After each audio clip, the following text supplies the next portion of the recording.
আবারও প্রকৃতির মাঝে চলে এসেছি। ব্যাকগ্রাউন্ডে শুধুই জল, একটা অন্যরকম আকারের একটা পুকুর পেয়েছি। পুকুরটা আমরা দেখবো।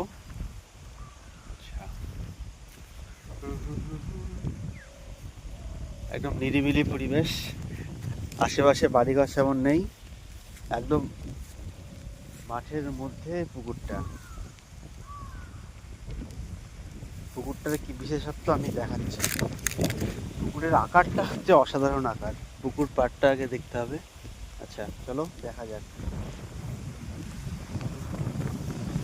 অসাধারণ হাওয়া হচ্ছে, হাওয়ার শব্দ শোনা যাচ্ছে। যে পাশে বাঁশঝাড়,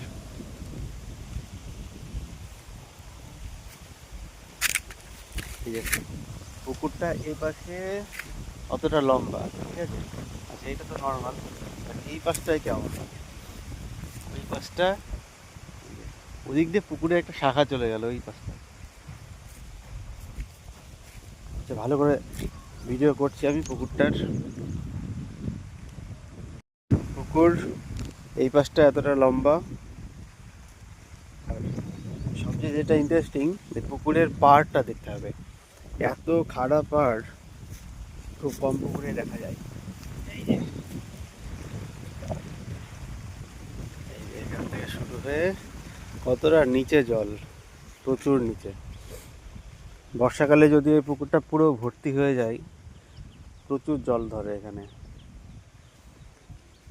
আচ্ছা যেটা বলছিলাম, এইদিকে লম্বা অংশটা, আর এইদিকে একটা হাতলের মতো বেরিয়ে এসছে। এই যে এই যে এইদিকেও বেশ অনেক দূরই। ওই যে এদিকে নামাও তো মুশকিল, অনেকটা খাড়া, নামতে গেলে পড়ে যাব।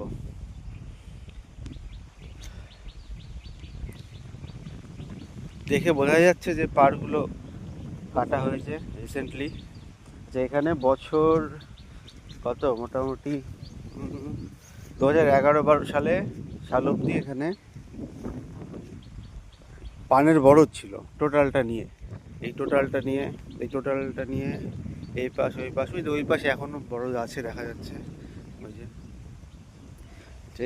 এইদিকে এই টোটালটা নিয়ে বরজ ছিল। তারপরে বরজ সব নষ্ট হয়ে যায়, সেই জায়গাটাতেই এই পুকুরটা কাটা হয়।